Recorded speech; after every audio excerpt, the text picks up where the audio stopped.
तीर खाने की हवस है तो जिगर पैदा कर। तीर खाने की हवस है तो जिगर पैदा कर, सरफरोशी की तमन्ना है तो सर पैदा कर।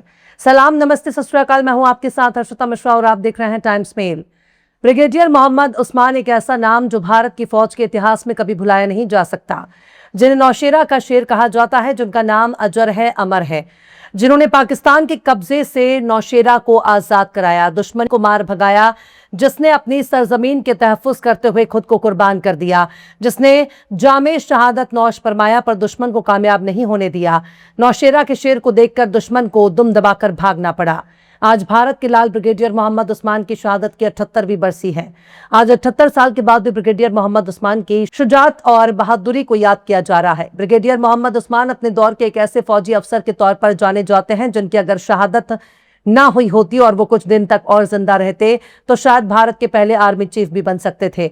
लेकिन हमारी ये सरजमीन कुर्बानी मांगती है और जब जब कुर्बानी का वक्त आता है तब तब भारत के शेरों ने अपनी खून से इस सरजमीन को सींचा है। और आज के दौर में जब कोई नाम और मजहब की बुनियाद पर पूछता है, इस सरजमीन पर केवल एक खास मजहब और खास नजरिए के लोगों का हक है। तब पूछा जाना चाहिए कि जब कुर्बानी देने का वक्त था तब उस खास नजरिए के लोग अंग्रेजों को माफीनामा लिख रहे थे, उनके लिए जासूसी कर रहे थे, अंग्रेजों से पेंशन पा रहे थे। ये धरती बहुत ही मुकद्दस सरजमीन है, बहुत ही पवित्र है, क्योंकि जब दुनिया में पहली बार किसी इंसान ने भारत की भूमि पर कदम रखा था, उनका नाम आदम है, जिनको पूरी दुनिया का बाप कहा जाता है। हर कोई आदम की औलाद है, चाहे रंग और नस्ल जैसा भी है। हर इंसान दूसरे इंसान का भाई है। इसलिए ऐसे लोगों को नजरअंदाज कर देना चाहिए जिनके पास कुर्बानी का कोई इतिहास नहीं है। मुसलमान इसी धरती पर पैदा हुआ है और उसी धरती में लौटना है, इसी धरती में उसे दफन होना है। वो दूसरों की तरह सेंट्रल एशिया से भागकर भारत नहीं आए, वो यहीं के थे और यहीं उन्होंने जन्म लिया और इसी धरती पर वो पैदा हुए।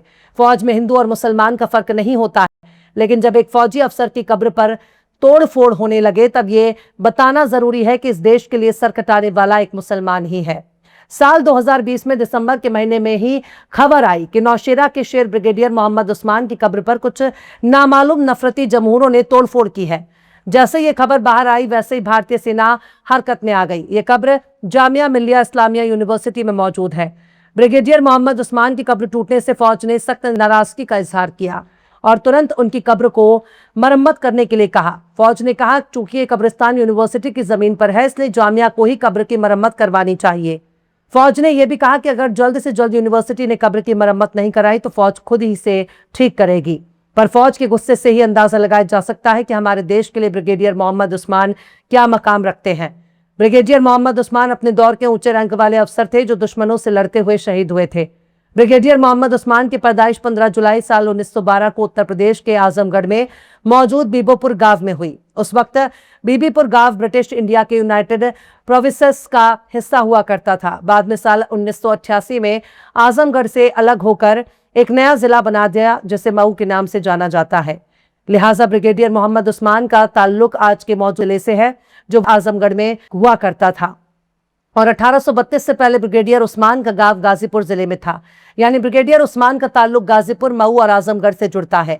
हालांकि ये पूरा इलाका ही वीरों की धरती के नाम से जाना जाता है, क्योंकि गाजीपुर को वीरों की धरती कहा जाता है, जहां से परमवीर चक्र विजेता अब्दुल हमीद का ताल्लुक है। मोहम्मद उस्मान के वालिद का नाम मोहम्मद फारूक और वालिदा का नाम जमीलन बीबी था। मोहम्मद फारूक पुलिस अफसर थे, जिनकी वजह से सख्त डिसिप्लिन में मोहम्मद उस्मान की परवरिश हुई। बनारस के हरीशचंद्र भाई स्कूल से मोहम्मद उस्मान ने अपनी पढ़ाई पूरी की और इसके बाद उन्होंने तय किया कि वो फौज में भर्ती होंगे। अंग्रेजों के दौर में किसी हिंदुस्तानी के लिए फौज में कमीशन रैंक हासिल करना बहुत मुश्किल था। इतने सख्त कंपटीशन थे कि मुश्किल से ही किसी हिंदुस्तानियों को कमीशन रैंक मिल पाता था। पर इतने कड़े कंपटीशन के बाद भी मोहम्मद उस्मान इंग्लैंड के मशहूर रॉयल मिलिट्री एकेडमी में एडमिशन लेने में कामयाब रहे। मार्च 1935 में उन्हें भारतीय सेना में शामिल किया गया। उस वक्त उन्हें 10वीं बलोच रेजिमेंट की 5वीं बटालियन में तैनाती दी गई। इसके बाद उनका प्रमोशन हुआ। उस्मान को 30 अप्रैल 1936 को लेफ्टिनेंट बनाया गया और फिर 31 अगस्त 1941 को बटालियन के कैप्टन के पद पर उनको तरक्की दी गई। और उन्हें 1942 में कुछ महीनों के लिए बलोचिस्तान की राजधानी क्वेटा में हिंदुस्तानी फौज के स्टाफ कॉलेज में भी अटेंड किया। अप्रैल 1944 तक वो कुछ वक्त तक मेजर के ओहदे पर भी फराइज रहे। इसके बाद अप्रैल 1945 से अप्रैल 1946 तक ब्रिगेडियर उस्मान ने 10वीं बलोच रेजिमेंट की 14वीं बटालियन की कमान संभाली। जब हमारा देश आजाद हुआ तब कश्मीर में पाकिस्तान की शय पर कबायलियों ने हमला कर दिया। उस वक्त ब्रिगेडियर उस्मान 77वीं पैराशूट ब्रिगेड के कमांडर थे। उन्हें इस हमले को नाकाम बनाने के लिए झांगड़ भेजा गया। 50वीं पैराशूट ब्रिगेड को कमांड करने की जिम्मेदारी उन्हें दी गई, लेकिन तब तक 25 दिसंबर 1947 को झांगड़ पर पाकिस्तान ने कब्जा कर लिया। लेकिन नौशेरा पर पाकिस्तान के कब्जे ने ब्रिगेडियर मोहम्मद उस्मान को चैन से नहीं रहने दिया। उन्होंने कसम खाई कि जब तक वो नौशेरा को पाकिस्तान से छीन नहीं लेते तब तक वो बिस्तर पर नहीं सोएंगे। और फिर 6 फरवरी 1948 को ब्रिगेडियर मोहम्मद उस्मान ने नौशेरा को वापस छीन लिया, अपनी सरजमीन को बचा लिया, अपना किया हुआ वादा पूरा किया। उस वक्त तकरीबन 2000 पाकिस्तानी सैनिक मारे गए, जबकि हमने अपने 33 जवानों को खो दिया। उस वक्त से ही नौशेरा को पाकिस्तान से छीनकर वापस हासिल करने वाले ब्रिगेडियर मोहम्मद उस्मान को नौशेरा का शेर कहा जाने लगा। भारतीय फौज में आज भी नौशेरा के शेर के नाम से ब्रिगेडियर उस्मान को जाना जाता है। ब्रिगेडियर मोहम्मद उस्मान की शुजाअत का अंदाजा इसी से लगाया जा सकता है कि नौशेरा की जंग के दौरान पाकिस्तान ने ब्रिगेडियर उस्मान के सर पर 50,000 का इनाम रख दिया था। यानी जो भी ब्रिगेडियर उस्मान का सर काट कर लाएगा उसे 50,000 रुपए बतौर इनाम दिया जाएगा। यह रकम आज के दौर में भले ही छोटी नजर आ रही हो, लेकिन उस दौर में 50,000 एक बड़ी रकम थी। उस दौर में 24 कैरेट सोने के 10 ग्राम की कीमत 96 रुपए थी और आज के दौर में तकरीबन 1.5 लाख के पास है। उस्मान के सर की कीमत 7-8 करोड़ थी। 1947 में जब भारत का बंटवारा हुआ तब बलोच रेजिमेंट में एक बड़े मुस्लिम अफसर के तौर पर यही माना जा रहा था कि ब्रिगेडियर मोहम्मद उस्मान शायद पाकिस्तानी फौज का हिस्सा बनेंगे। उन पर पाकिस्तानी हुकूमत की तरफ से प्रेशर भी डाला जा रहा था। यहां तक कि खुद जिन्ना ने उन्हें पाकिस्तान के आर्मी चीफ का ओहदा भी ऑफर किया, लेकिन ब्रिगेडियर मोहम्मद उस्मान ने पाकिस्तान का आर्मी जनरल बनना गवारा ना किया और उन्होंने भारत में ही रहने का फैसला किया। बंटवारे के बाद बलोच रेजिमेंट पाकिस्तान के हिस्से में चला गया, तो फिर ब्रिगेडियर मोहम्मद उस्मान को डोगरा रेजिमेंट में ट्रांसफर कर दिया गया। नौशेरा के शेर ने 3 जुलाई 1948 को अपनी आखिरी सांस ली और फिर दुश्मन से लड़ते हुए शहादत का जाम पी लिया।